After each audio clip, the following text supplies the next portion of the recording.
Okay, so this is a Q&A. So, Well, in that case. yeah, and Womp womp, and then everybody just leaves. hooray!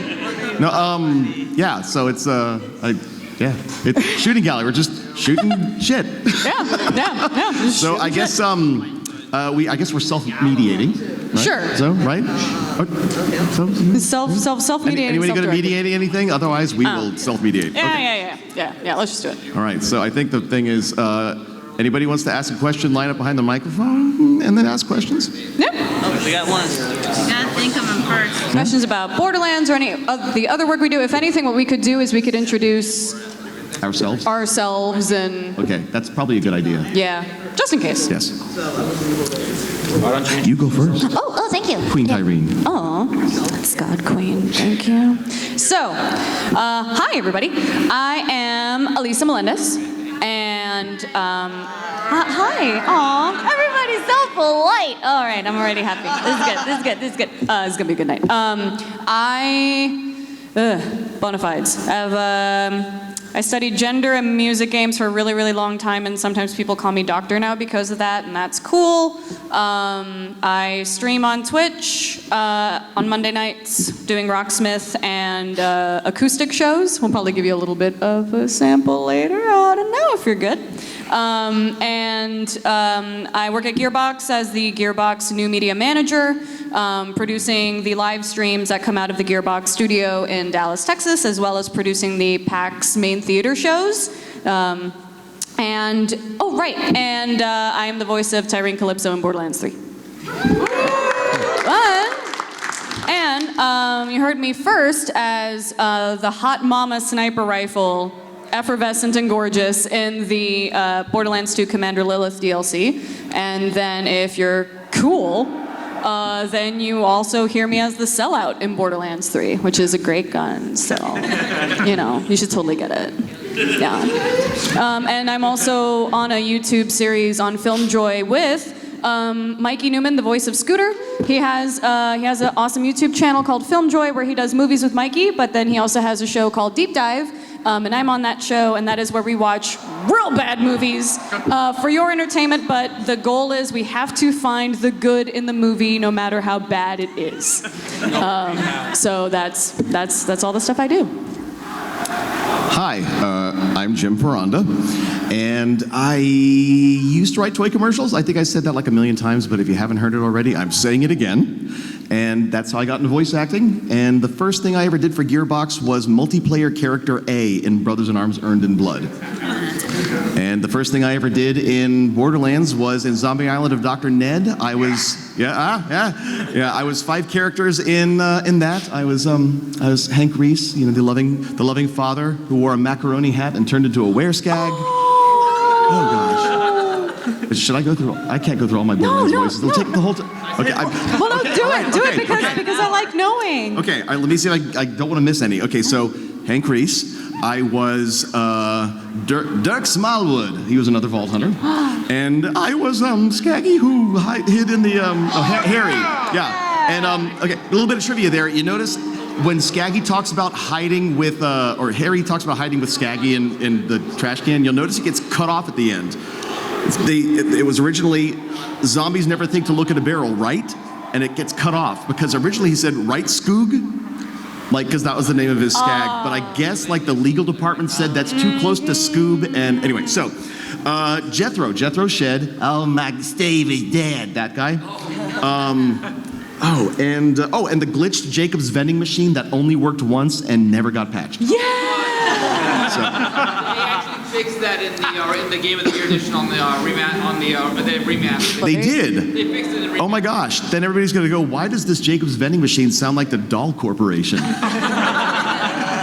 Because it was. Yeah, they fixed it in the new game. They fixed it in the remaster. Well, there you go. That's good to know. Yay! Okay. So we can hear you. One thing I could go through the rest, but I've been, if you include the new DLC, 18 voices across the Borderlands franchise, and when I was asked to be Claptrap, that was crazy. Because I've been playing the games from the very beginning, and it's like somebody asking you to be the new James Bond or the new, wow, they are having a great time over there.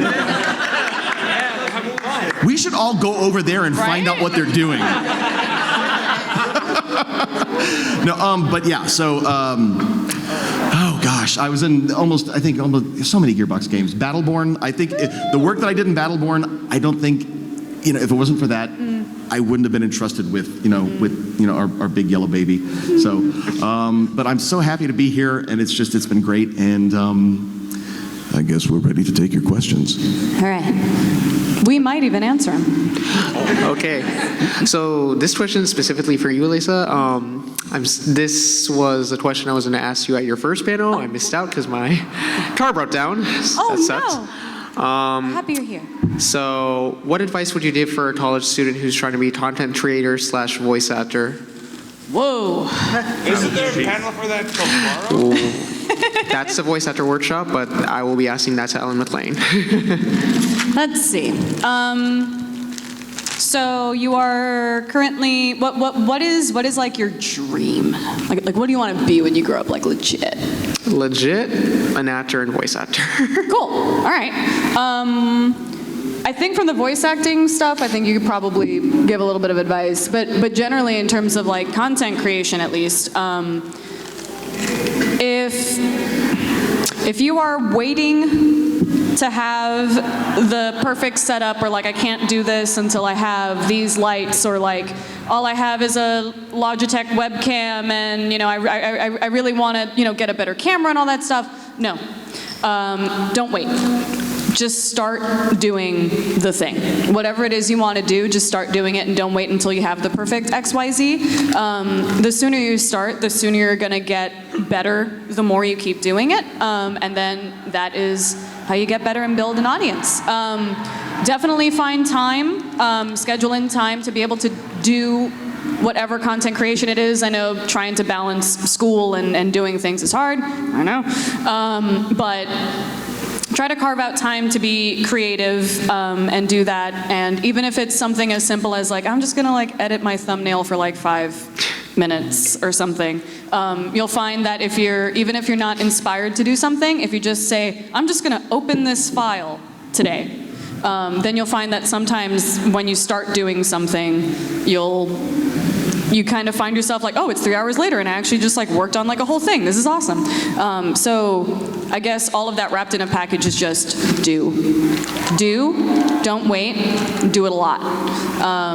Because whether you are a content creator or whether you're a voice actor, it's always going to be good to have a portfolio of stuff that you can do and you can show people that you can do. So don't let any sort of hesitation. But also, keep doing that college thing too, because it's hard out there, and realistically, it's like, as much as I want everybody to be super, super big, that doesn't necessarily happen for everybody, and don't necessarily compare yourselves to those people that are like all the way up here, like, I'm gonna be the next ninja. Like, if you do that, if that is your metric for success, then you're gonna feel like a failure all the time, right? But if you say, I'm going to be better than I was yesterday, or this stream is gonna be better than the last one, or this video is gonna be better than the last one, if that is your metric, then you're good. Let that drive you. But for voice acting specifically. So for voice acting, it's acting is one thing. Performance, whether it's doing podcasts, dramatic podcasts, or community theater, anything like that. Just the performance overall.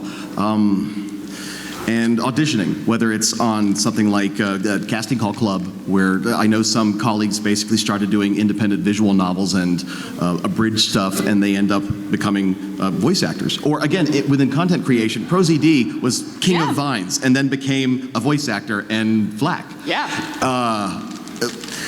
And another thing, when you said it just keep doing, because I always tell people voice acting is an endless stream of failure punctuated by the occasional great success. And because you'll audition and not get it, and you'll audition and you'll not get it, and it sucks, and it really, sometimes you'll feel miserable and you're thinking, why am I even doing this?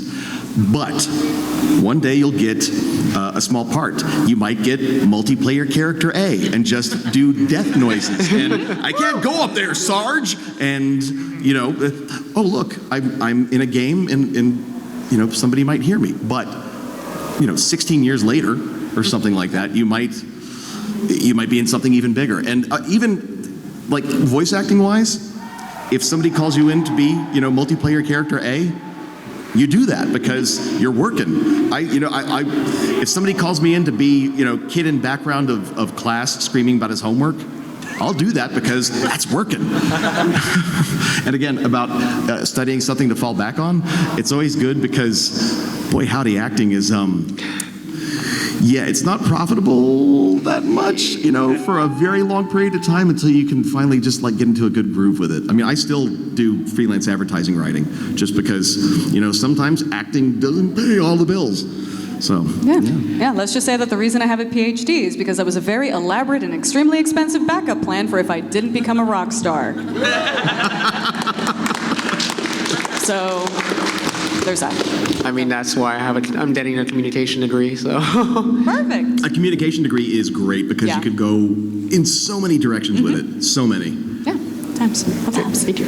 Keep doing the thing. Hello. Just real quick, honest answers, please. Pineapple on pizza? Yes. Personally,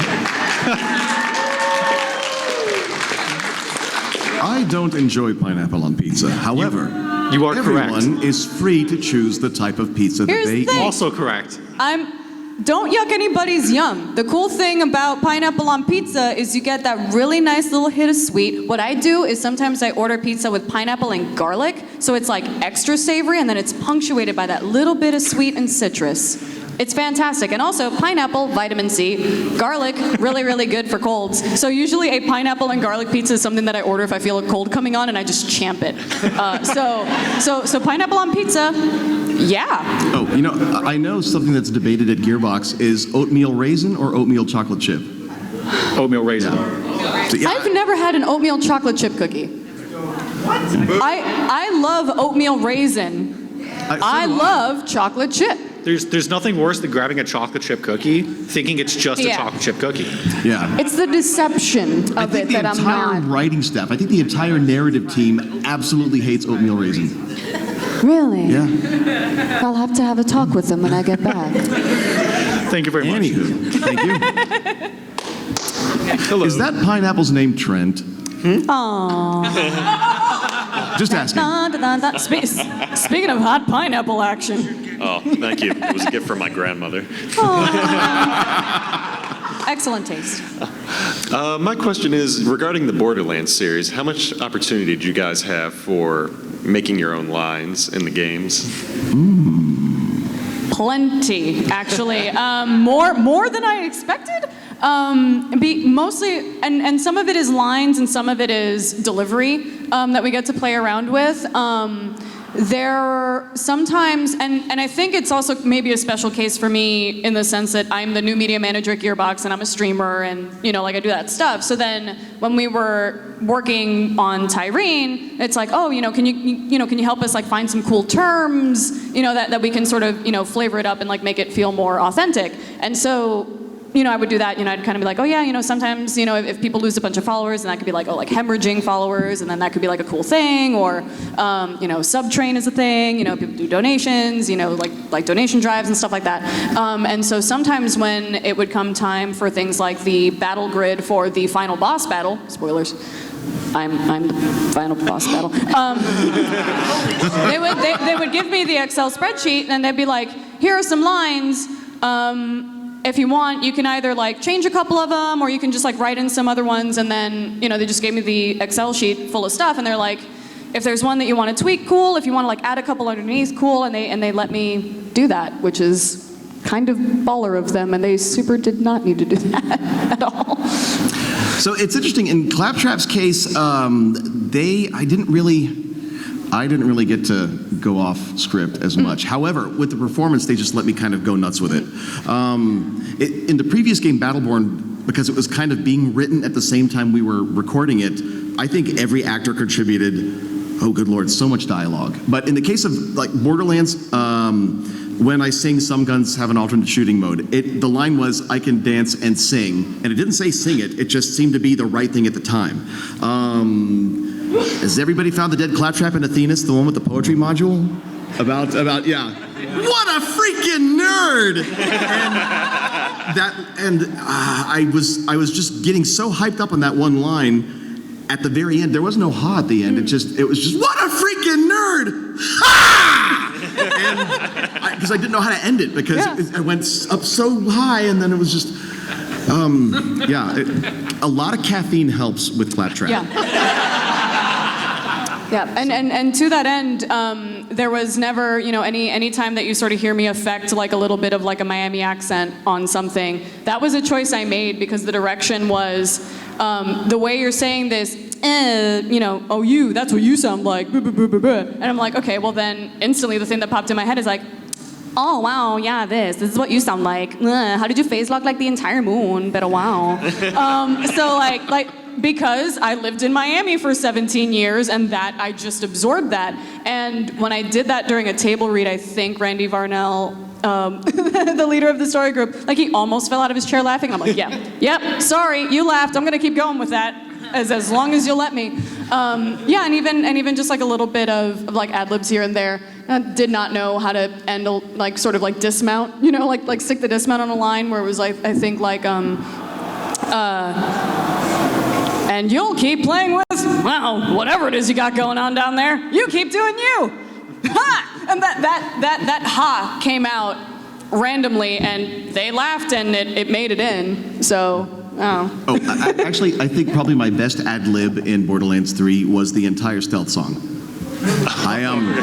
Because the demo. It's so early in the night for that, but go ahead, it's the whole demo. The whole demo was already completed, and it was animated to the temp voice. Right. And so that was the only thing that I had to kind of dub to. It was I had to go along with his movements and everything. And before Stealth Slide, when he slid and went cha-cha-cha. And Danny Homan, like, what about a stealth slide? Because he's just the way he slides, face first. And so the first take of ad-libbing was better, so they took the stealth slide from the second take and kind of smooshed them together, and it became stealth time. And it's so weird because, I ad-libbed that. And then Sung Kim, one of the artists, he's great. He's amazing. Yes, but he does like all the little pixely animations on the Echo and everything. But he's Korean, and he posted the Korean dub of that the whole thing. Anyway, and I thought, wow, they're copying my performance. And then I checked it out in other languages, and I guess everybody was directed to copy my completely ad-libbed thing. And it was just the weirdest thing to see that. It was like the new Frozen song. Yeah, well, no, I mean, it's like, because, I do a lot of work at Funimation, and I spend so much time dubbing, Japanese stuff into English. To see, Claptrap, my performance dubbed into Japanese, for example, was just so weird. Anyway, okay. But so cool. Oh, my gosh. Yeah, thank you. So I had what I would say is a very MAGFest only experience last night. I was waiting for about 15 minutes for an elevator, and Jim was outside waiting with me. Yes. So I had a chance to talk Borderlands with you for a while. And I know the answer to this question that you're going to tell me. My question was, what class did you roll in Borderlands 3? And I know your answer to it, but I'm actually really curious what your character was. I am always and forever a Siren main. The reason I even have, so at first I started with an asymmetrical haircut that was all red because of Lilith. Yes. And when I saw her, I was like, holy crap, she's like a witch, and she has badass tattoos, and she's super cool, and I want to be like her when I grow up. So when I started, and usually the kind of the way that I found Borderlands actually is that guy over there. Hey, Sabu, hi.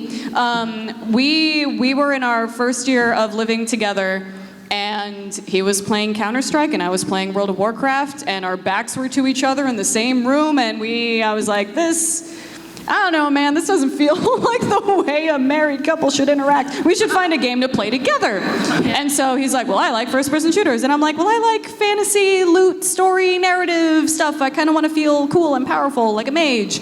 And so we went onto this awesome website, cooptimus.com, and that is a great resource for you to find games that are strictly co-op. And so we found this game called Borderlands and it had those couple of elements. And so I rolled Lilith, and actually we rolled Lilith and Roland. And then when we played Borderlands 2, that was like, and then Waterworks. But yeah, always and forever Sirens. Yep. So I'm assuming you rolled Amara for the latest one. Okay. Thank you. If your characters from Borderland auditioned for cats, which roles would they land, and why do you think they would land those roles, and who would win in a fight? Oh God. Your Borderlands character or the cat's character they would land the audition for? Layers. I'd play them all. No, he would. Yeah. I always figured Claptrap was more of a rum-tum tugger, but okay. He would definitely think he's a rum-tum tugger. Let's see. I feel like it's like the obvious choice would probably be like, I don't know, I like that McCavity guy. I don't know what he's all about. He's great. But I don't know if it's weird because I actually did Bomble Arena in high school for like a one act, and I sang McCavity as Bomble Arena, so it's weird, like what? But I feel like I feel like Tyreen would be like, I know, I like that McCavity cat. He's super great. But what's with this Mr. Mistopheles dude with his bow tie? He's super magical and shit. I don't know. Yeah, I don't know. I think McCavity would be the one. But who do you think would win a fight, McCavity or Tyreen Calypso? You'd have to drain him 9 times. Yeah, that's true. That's a lot. Have you seen the movie? Yes. Oh, yeah, because... In full makeup. Because I'm that obsessed with cats. Yeah. Yeah. I'm just that much of a nerd. Yeah. What's your favorite genre of movie? Science fiction. It's weird. I don't know if I have one. If you had to pick one, I mean. Yeah. I mean, I like a sort of classic. I mean, I feel like I'm stuck in the 90s sometimes, so I feel like, sort of like classic teen coming of age kind of vibes. But I don't know. I don't see a lot of movies out nowadays, so it's mostly like a lot of the major blockbuster stuff. So I like some action, I like some adventure. I also like anything that's maybe like a little bit of a mystery. What I don't usually do is horror, because I get scared very easily, and I'm a little bit of a wuss. It's more probably about what I don't necessarily watch as much, more than what I do watch. Well, if you're looking for a movie right now, Knives Out is an excellent movie. Saw it in the theater. And it is We baller. haven't seen it yet. No Okay. spoilers. No Don't spoilers? talk about Knives Out at all. I'm not going to say anything else. Leave and don't. That's what I'm I'll saying. take the panel over. Just go see it. No, that's why I'm saying go see Yeah. Knives Out, because I'm pretty sure not everyone has seen it. So. Okay. Knives Out is dope. It's awesome. Yeah, I will say this, and I don't think it's too much of a spoiler. If you were ever a fan in any even small way of the movie Clue with Tim Yes. Curry, you will be obsessed with Knives Out. Absolutely. Very good. Cool. Yeah. I've had like cons back to back. I just haven't had a chance to see it. But you got to though. Hi there. So I already asked Jim about this earlier, but as we speak, about 7 of my friends are meeting up for a weekly D&D session, and they all also play Borderlands. How would you two feel about crashing their session right now as your characters and saying hi? Let's do it. Yeah. That's awesome. That's so cool.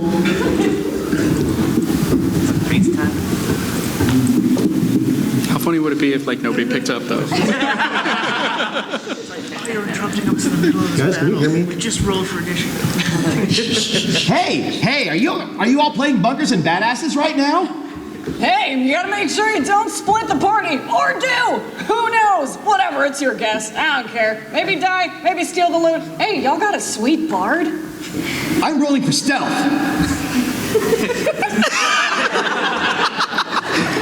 Thank you so much. That's awesome. They're like, what the hell is going on right now? Sherlock, does this save my character from death? No. Yeah. No matter what happens in Claptrap's terms, it does. And he saved him. It was an attempt. I was conflicted whether to come here or go to the session. And as soon as I told them about it, the DM did message me, go to the shooting gallery or I will kill your king. All right. Oh, okay. There you go. We save lives, y'all. Yeah. Hello. I'm also a musician, like a creative type, and yeah, I know. But my question for both of you is, what do you use for inspiration? Like you guys talked about a little bit on the other panels, but like it's interesting to hear artists tell us like where they get the inspiration from, how they figure voices and sounds out. So like if you guys could tell us that. Okay. All right. Let's get heavy. So a lot of people played Claptastic Voyage, right? We all know Claptrap's got some really deep issues, but to try to make it relate to me that I could actually get into. So Claptrap, in the way I interpret him, he's so alone. He just wants friends, and so the Crimson Raiders, all these Vault Hunters, these heroes that he's looked up to, have done amazing things. And he sees himself as, he's just Claptrap. So he constantly talks shit about how great he is, and he's done all of this because in his mind, if he makes himself sound important, maybe they'll like him. So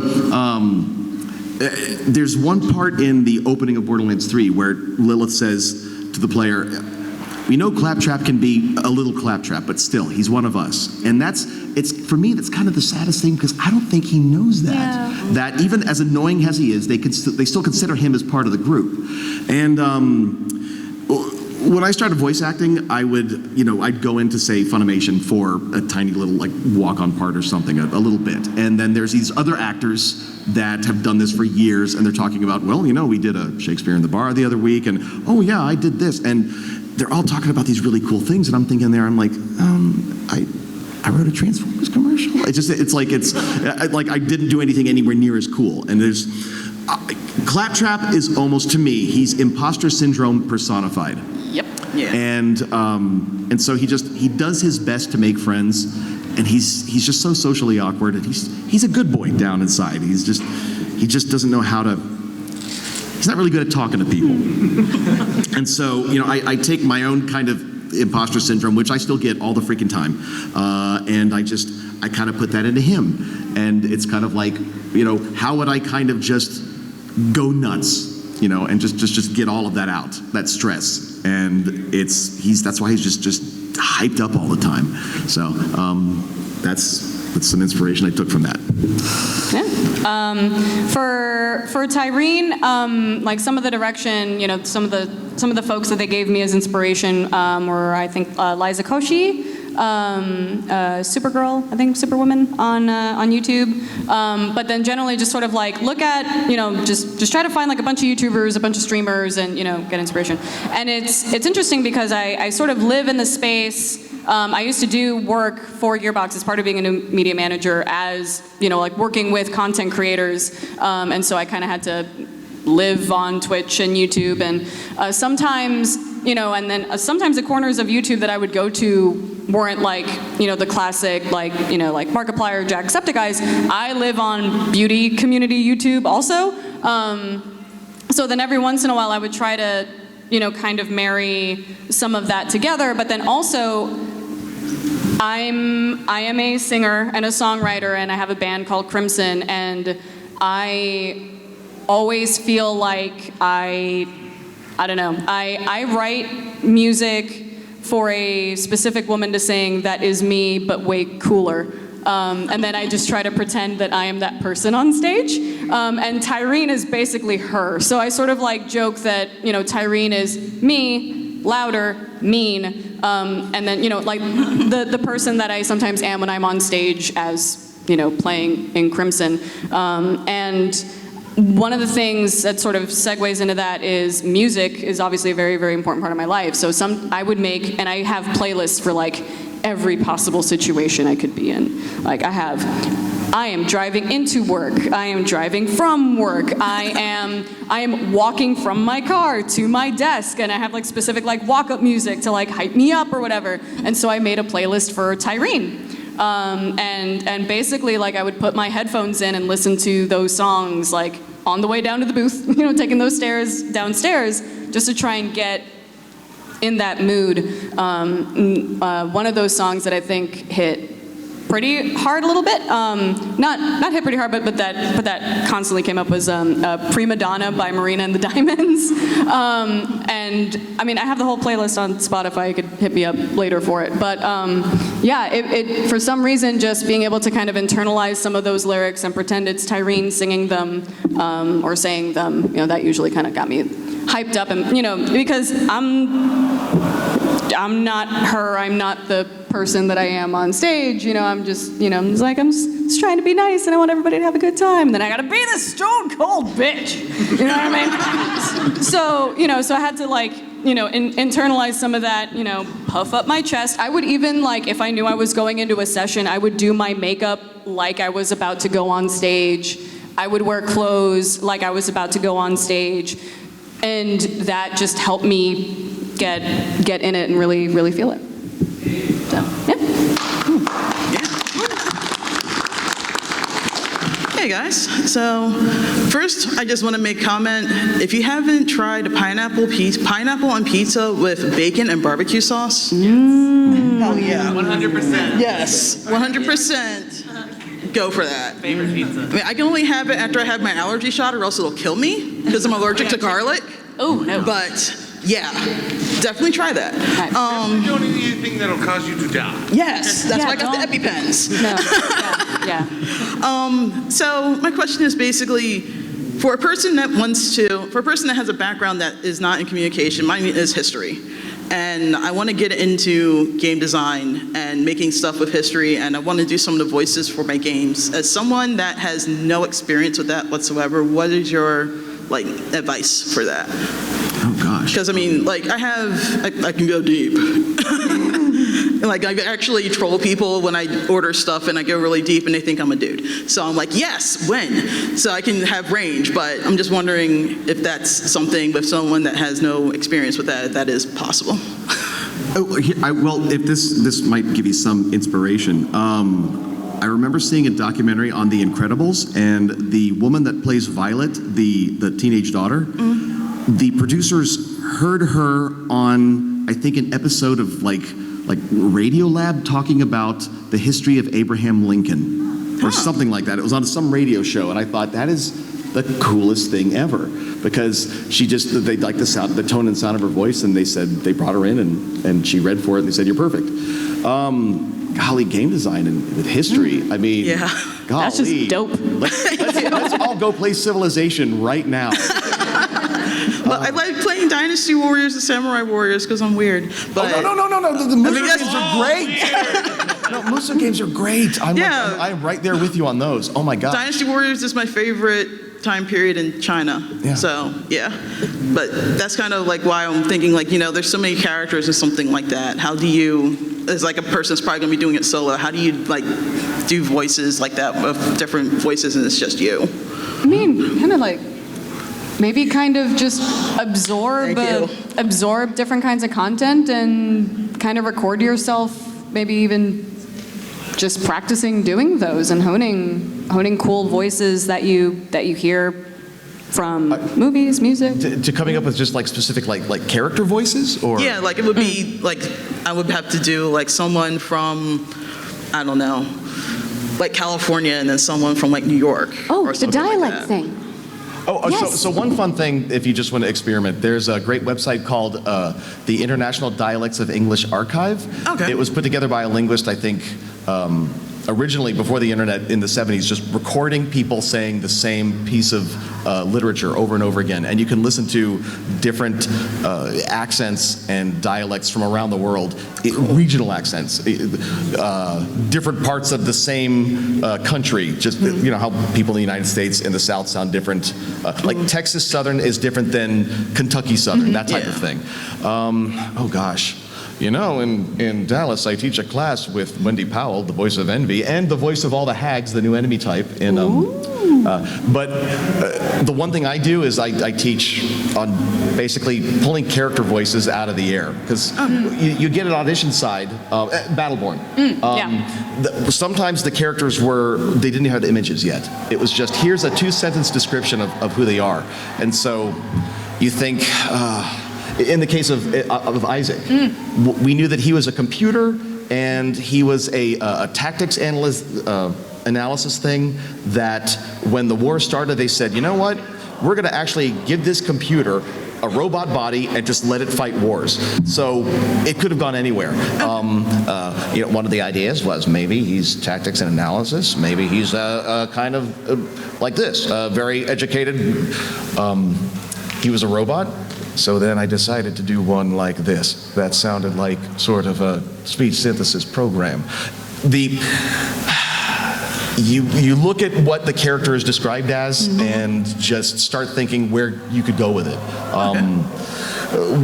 One fun exercise to do is if you're driving down the road, you see a sign or like a billboard, read it in whatever you think that billboard might sound like. Okay. It's a strange exercise, but it helps you come up with voices and stuff on the fly. Okay. That's cool. Yeah, it's oh God, I could do like a whole hour on that, but I don't want to. Yeah, it's you know, sometimes what would this bottle sound like if it had a voice? Oh. Think about the color. It's got a shiny label. It's full. Maybe it's like it sounds like somebody who's had a big meal or something or drank too much. Yeah. Like Gatorade Volt. It's good for your body because it has electrolytes. It's what plants crave. It's got what plants crave because it has electrolytes. Yeah. Yeah, exactly. And the funny. Yeah, just experiment. Figure out what your voice can do, and just have fun with it. Yeah. Okay. And I do that all the time. It drives my wife nuts. Yeah, and the cool thing about recording it instead of doing it live is you could just play and record as many times as you want, and have a bunch of cool takes, and just keep experimenting and iterating, and keep doing the thing. Well, other thing, do you think we can have a quick, just ad hoc dialogue between Claptrap and Tyreen? Like if Tyreen just saw Claptrap? Say, for a long time I was thinking maybe I should join the COV because I'm terrified of you. Good. So, what are you gonna do for me? What do you want? Oh, gosh. First, I want you to get me a bunch of pizzas. Then I'm going to wait. Can I leech this guy? Can I leech? Hey, followers, leech this one. I'm gonna leech this one only if you are my Iridian tier followers. Keep those donations going. Be sure to like, follow, and obey. Hey, Claptrap. How do you feel about those stairs, big guy? Recruit, carry me down these stairs. Thank you, guys. That was awesome.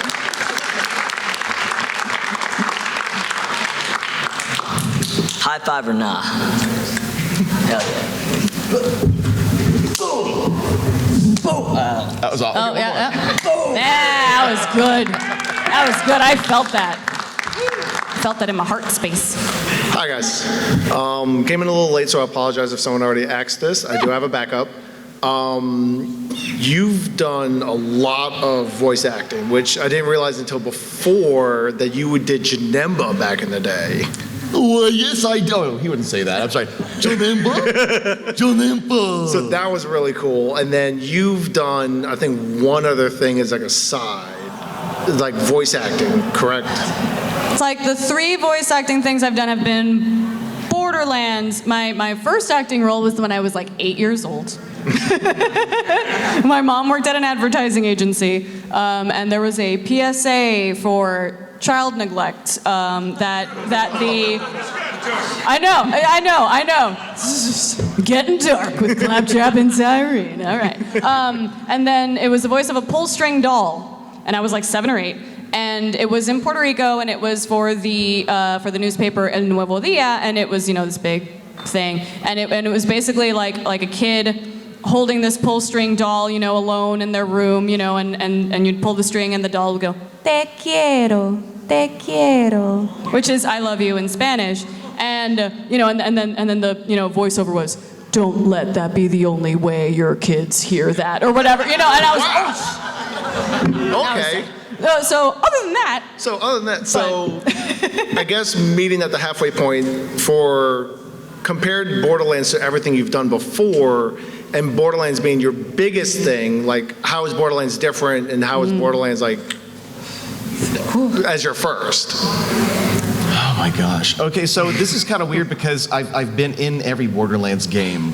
Right, because you've been Doll and Doll and Ice Cream Day. Oh snap! Right. During this drone's attempt to kill you, perhaps you'd like to consider the Atlas Corporation's fine line of insurance products. Please think of your family at this time of crisis. A lot. Okay, for Borderlands 3 for me specifically is I've been voice acting for 16 years, and it's always been something that I did on the side until I got laid off, and I thought, oh my God, I need to make this work, and so. I was so excited to get playable characters in Battleborn because I thought, oh my God, this is the next game from Gearbox. This is going to be freaking amazing. And then Overwatch came out, and and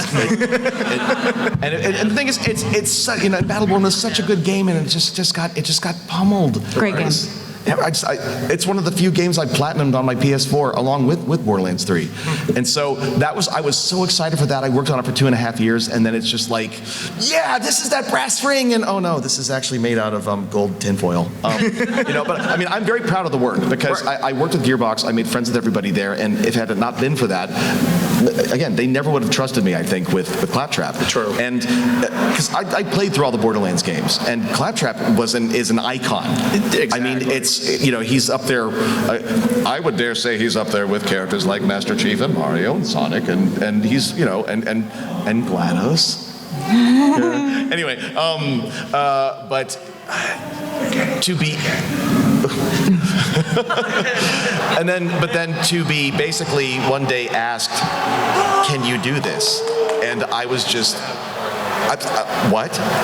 And it blew my mind. It was a 7-month-long audition process, back and forth, and oh gosh, so Sam Winkler, that's oh my gosh. So here's what he does. He sends me a text message. He said, "We played your audition for the powers that be, and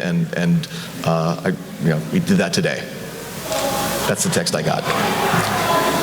But I'm sitting there. I'm like waiting for like the second text, and I'm just.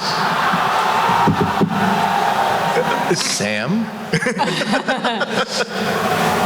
So what happened? I just picture him on the other line going, yeah, and then he let me know. And my wife Karen was actually visiting family in Michigan at the time, and I left her a voicemail message, and I couldn't believe it. And so when she came home, she played the message for me. I sounded like a freaking lunatic because it's.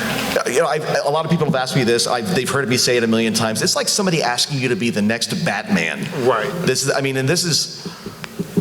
still hard for me to wrap my head around. And again, I've been voice acting for 16 years. It was only after Borderlands 3 did conventions say, "Hey, we should invite this guy."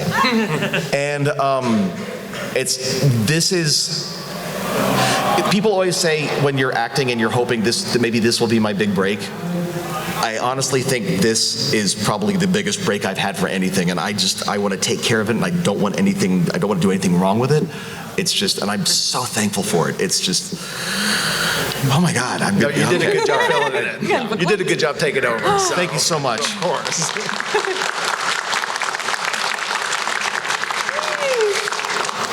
Yeah, and this was kind of nuts because the first thing that happened was, hey, I'm producing live streams. I'm a live streamer. I do that stuff for Gearbox, and they were like, hey, so it started when the writers were basically getting our community team together. Me, our social media manager, community manager, got in a room and saying, okay, so our new villains are kind of these new media, social media folks, but real shitty. And we kind of need help because, there's like certain jargon and lingo in that kind of world. We really wanted to make it sort of feel authentic to that experience instead of like, what some, rando thinks that a streamer sounds like. So, kind of gathering terms and attitudes and potential references, like, oh, here are some folks that you can watch for inspiration for lines and stuff. And that's how that started. And then at one point, we were doing table reads, and I'd never done a table read before at Gearbox. And they said, hey, we're doing a table read, and it involves Tyreen, and it's our first time, and we still haven't exactly found what she's supposed to sound like. So could you come down and, do Tyreen for the table read? And so you go into, you get a meeting invite to a conference room that is titled the War Room. And when you walk into the War Room, it is this bulletin board, and it has all of the plot lines, like Act 1, Act 2, Act 3, with like index cards of like, different things and like red string. It looked like a conspiracy theory thing, just like tying everything together. We walk into that room, that's there, big table, scripts are laid out in the round. I sit down, and then I'm sitting. Paul Sage, creative director of Borderlands 3. Randy Varnell, head of the story group. Randy fucking Pitchford. And so I'm terrified because I'm going to act in front of Randy Pitchford and all of these amazing people, and I'm not a professional voice actress. I'm a performer, right? I'm a singer. I've been on stage. I do the Twitch thing, right? But this is different. I haven't acted in a while. I did acting in high school and like a little bit in college, but this is a little different. So then I'm there terrified, and since I hadn't acted, I hadn't really been given any, direction as to like how I should do this, so I just relied on my instinct that said, well, if it's a table read, it's a cold read, just do it as the character, and whatever kind of pops into your head, just kind of go with it. And so it comes to me, and with the like, I haven't really found like the way that like the character sounds or whatever. And then, okay, pick up the paper, comes to me. What's up, superfans? God Queen Tyreen coming at you live, all that stuff. And then as soon as I hit that, I think I saw the two Randys kind of look at each other. I'm like, did not pay attention. I was like, probably, I don't usually sweat. I overheat very easily because I felt like I was drenched. My face was probably as red as my hair. I was nervous as shit. And then I get a text message from Varnell afterwards that said, hey, by the way, Pitchford kind of started texting me a lot after that table read. And when he's inspired, you've done a good thing with like ideas of like what to do or whatever. And when he starts going on a tear, then that means he's inspired and you've done something. And I went, oh, cool. But I'm not going to internalize it. That's fine. Everybody's just being nice. Every single thing up to that point was like, everybody's just being nice. Everybody's just doing to be nice. And then they're like, oh, well, would you like to do temp VO for Tyreen? So placeholder, while they, figure out the missions and the timing and everything. So I was doing temp VO for her and Lilith as well, which I think I got asked to do Lilith first, and that was like I had won the freaking lottery because obsessed with Lilith, I was like, oh man, I get to do this. Sup killer. Like I get to do the sup killer. Like, oh my gosh, all the time. And so I did that and did the temp VO for Tyreen, for a long time, get called down for like a couple of hours at a time to do VO sessions, and it's just like a blast. I'm playing in the booth, and it's great. And then, would you like to file a formal audition? And I'm like, that's so sweet of you to say. Obviously, you're gonna go with like, I don't know, an actual professional person to do this thing. And then the story group shares the same brain with like leading us down the primrose path. So get this, it's E3, and I am producing a panel with Randy and Penn Jillette, because they were producing Penn and Teller VR, FU, U, and U. And it was talking about like magic and VR and promoting the game, and so I was helping produce that show. And, you know, they had a, you know, so I was like running around all E3, you know, trying to, because they had a gag where they threw a pie at the end, so I'm running around LA the day before, getting a tarp, getting foiled pies, getting cans of whipped cream, like I'm running around LA doing this stuff, and I'm producing the show, and I'm, So I'm in the middle of LA Live, which is this like giant, you know, like complex of restaurants and shops and stuff, and that's where the panel was taking place, and I was like and I had just finished producing that panel, and I was, you know, nerve-wracked, you know, like trying to get everything right, you know, from the experience, and it went off without a hitch. All right, cool, you know, so I'm like decompressing. And then I get a message from the VO director, Joel McConnell, and he says, hey, just wanted to, and this is, I'm in LA, everybody else is in Dallas, so I'm like here on an island. He goes, hey, just wanted to let you know that we finalized casting for all of the major parts. You know, a lot of the parts could have gone a lot of different ways. It was a really, really rough process. That's the first message he sends, and I'm like, all right. Obviously, they, you know, it was a nice courtesy, but we decided to go with someone else. You know, I'm like, okay. And then, except for Tyreen, you know, all of the different characters could have gone a bunch of different, except for Tyreen, because it's you. And I hated him so much for that. And then I was like, Joel, hit me with that one more time. And then he goes, it's you. It was always you. And just like people must have thought that I was having some sort of like family emergency in the middle of this retail area, because I'm like drenched. I call this one crying, and he's freaked out because I don't call him crying about anything except like, I don't know, a pet dying or something, you know what I mean? So he's like, oh my God, what's wrong? You know, he's in Dallas, I'm in LA, he's like, oh my God, she's calling me crying, what happened? And I got it, and I'm still pinching myself, and I play Borderlands 3, and I'm still like, oh, that's it wasn't. Oh my God, they kept it. They kept it still. I don't know if it was like, it wasn't because, you know, I got a nice complimentary copy on the PC, but then I play on, so I actually went, I got my own copy, and you put it in the PS4 and you install it, you have to download the update, and then you play it, and then the game starts up, and I'm like, holy shit, that is me.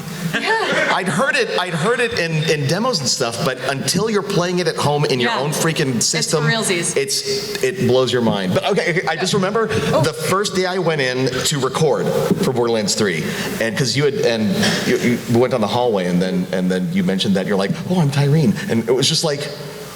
it was like this goofy little thing. It was just like, oh my God, congratulations.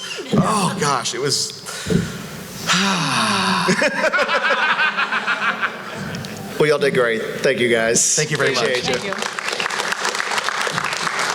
Hi, guys. Hi. So this question is for Lisa. Specifically, I really enjoyed your sort of like jazz scat improv song during the end credits, which was excellently done. But it was kind of a non sequitur for Tyreen in character, and I've been curious, what was the origin of that? Like, where did that come out of? Come here. I'm going to bring the guitar player on that track. Cool. I don't what have I done? I don't know what got into my head. But I was hearing the demo, and I was hearing the demo, and at that point, you know, we heard the demo a whole bunch of times, and I am such a sucker for Claptrap, and I think Claptrap is hilarious, and I just want to hold Claptrap and be their friend and throw them all the most lavish birthday parties in the world, and I just love that. I just loved what you did with that, and then because it sounded, you know, like you were sort of scatting, like doing sort of jazz stuff, and then I kind of made the joke in the booth one day of like, oh yeah, you know, I love the thing that from like da da da da da, and then I kind of started putting a melody on it accidentally, and then somebody, I don't know if it was Joel or Sam, joked, it's like, oh my God, that, you should, like, that'd be funny if you made a song about that. And I'm like, you dare me? And I'm like, you can't tell me that stuff, because one of my family mottos, along with never a dull moment, is commit to the joke. And so, like, you can't tell me that, because I'll freaking do it. And so then I call this guy and I go, guess what's happening? We're making a song out of the Claptrap Stealth Jazz. And I did it just to be dumb. And it was literally me, like, going through that demo. Like, I found a video online, I found the gameplay reveal event video where they had the demo there, and it's just me scrubbing YouTube, like, back and forth to try, and one of these days, I'm gonna post it online, but I literally transcribed the words, like, okay, that's a da-ba-da, zap-a-da, da-da-da-da, stealth time, gonna walk over here. Did you curse me at any point in time when you were doing that? No, I thought it was great. And so then I'm like, okay, then I gotta do like a melody to it. And so then I transcribed the whole thing on a piece of paper, did a thing, and then I sang it for this guy, and then he put chords underneath it, and he's the one who does the guitar. By the way, this is Evan Lamb. He's a guitar player. He is the Neil Geraldo to my Pep Benatar. We've been playing in all forms together for 18 years now. And so we just recorded it in our living room. I sent it to Sam Winkler, one of the writers, and he's like, oh my God, this is hilarious. 5 minutes later, yeah, I sent it to Paul Sage, it's getting in the credits. And I was like, what the fuck? No, don't do that. Don't do that. And then the reason that I did, this is Tyreen Calypso vocal audition take 1, is because of that, like, it was only supposed to go to the writers and Joel and, like, everybody there. It's supposed to be funny. And so that's how that happened. Would anybody like to hear that?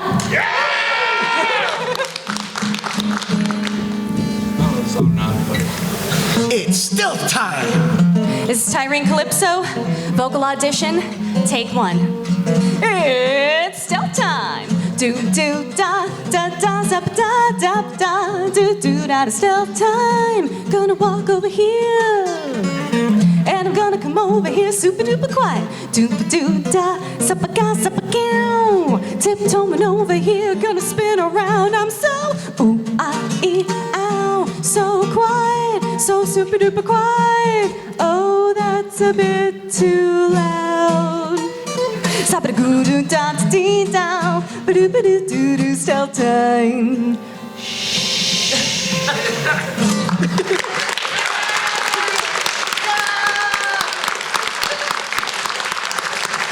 For Evan on the guitar. Thank you so much, guys. That was amazing. Thank you.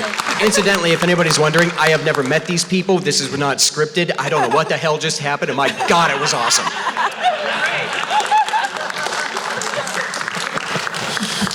I'm sorry we did that to your... Here's the thing. Again, I came in and I like hanging out with some of the devs afterwards. Like if there's some time, and I was hanging out in the animation department, and Sung Kim again. He's did we talk about this already? No. He says, "Oh, did you hear what Elisa did to your song?" And I thought it was the Claptrap rap that we'd done like a while back. And I thought, wait, what? And he goes, no, to your stealth song. And then he was like scrubbing through the credits to show me, and I was just like, I cannot believe this. This is amazing. And oh God, it was. I loved it. It was great. It was it's the only song I think I've technically ever written. Yeah. You are the lyricist. You are the primary lyricist on the Claptrap Stealth Jazz. That is true.